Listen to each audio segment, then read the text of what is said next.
Hi hello అందరికీ నమస్కారం. So ఇవాళ నేను మీ ముందు ఒక న్యూ రెసిపీతో వచ్చాను.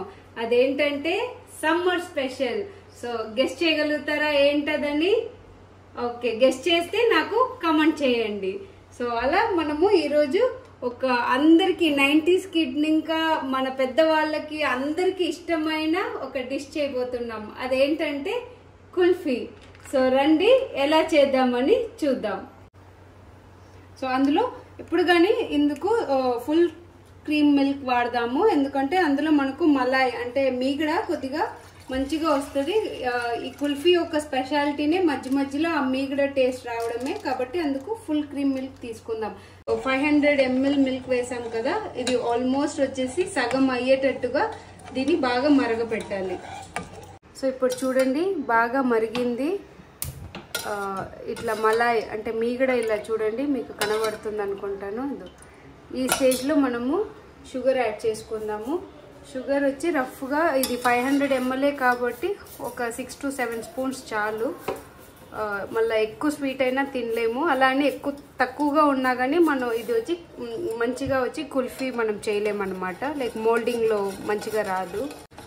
సో మళ్ళీ కొద్దిగా ఇలాచీ పౌడర్, ఎందుకంటే మనకు మామూలుగా కుల్ఫీ వచ్చి అప్పుడు పాత కుల్ఫీ అంతా మనకు కొద్దిగా ఇలాచీ టేస్ట్ ఉండేదన్నమాట. సో అందుకోసము మళ్ళీ మనం ఈ గ్రేట్ చేసి పెట్టుకున్న డ్రై ఫ్రూట్స్, నేను పిస్తా బాదం వేసాను.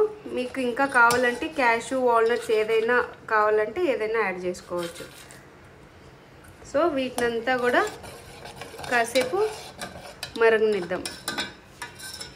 సో చూడండి బాగా మరిగిపోయింది. ఎక్కువ కూడా మరిగించకూడదు, ఎందుకంటే మళ్ళీ మోల్డ్లో పోసినప్పుడు అది మంచిగా వచ్చి ఫామ్ కాదనమాట షేపు. అలానేసి వాటరీగా కూడా ఉండకూడదు అనమాట. సో 1/3 అంతా మనం చేసేసుకోవాలి. మిల్క్ 500 ml పోసాం కదా, సో దాంట్లో 1/3 అంతా మనం చేసేసుకుంటే చాలు. ఇప్పుడు నేను స్టవ్ ఆఫ్ చేసి దీన్ని మంచిగా ఫ్యాన్ కింద పెట్టి పూర్తిగా చల్లగా అయ్యేంత వరకు మనం ఉంచాలి. సో ఫైనల్గా చల్లారిన తర్వాత మనం మోల్డ్లో పోసి ఫ్రీజర్లో పెట్టేయాలి. సో ఇప్పుడు ఇది బాగా చల్లారిపోయింది. సో మనం ఫైనల్గా ఇది మోల్డ్లో పోసుకుంటాం. మోల్డ్ లేకపోతే మీరు యూస్ అండ్ త్రో కప్స్ ఉన్నాయి కదా, వాటిలో కూడా మీరు పోసుకొని కొద్దిగా పైన ఫాయిల్ పేపర్ పెట్టేసి ఐస్ క్రీమ్ స్టిక్స్ అందులో పెట్టేసుకోవచ్చు అనమాట.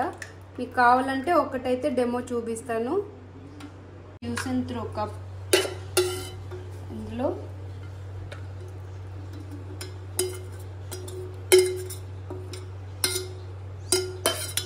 ఇప్పుడు దీని మీద ఫాయిల్ పేపర్ ఇలా క్లోజ్ చేసి పెట్టేసి,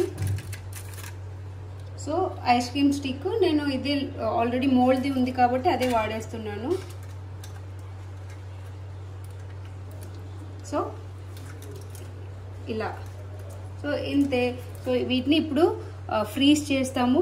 అట్లీస్ట్ ఒక 5 to 6 hours ఉంచాలి, లేకపోతే నైట్ పెట్టేసి మార్నింగ్ మీరు తీసి చూద్దాం మనం ఎలా ఉంటుంది అనేసి. సో ఇప్పుడు ఇది ఫ్రీజ్ చేయబోతున్నాం మనము.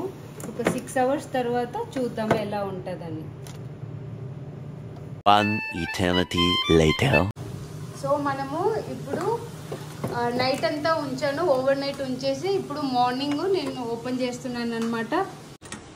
సో ఫస్ట్ మనం ఈ కప్లో ఉండేది చూద్దాం.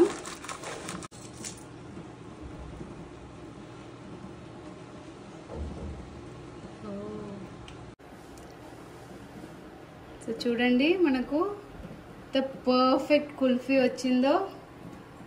సో ఈ టేస్ట్ని నేను ఫస్ట్ నా ఆడబిడ్డకి ఇవ్వబోతున్నాను. సో తను టేస్ట్ చూసి చెప్తుందనమాట. అక్క ఎలా ఉంది ఈ టేస్ట్? చాలా చాలా సూపర్ గా ఉంది. సో ఈ రెసిపీ ఎవరికంతా నచ్చిందో ఖచ్చితంగా ట్రై చేయండి, కామెంట్ చేయండి, లైక్ చేయండి, షేర్ చేయండి, సబ్స్క్రైబ్ చేయండి. So see you in next video. Until then, bye bye.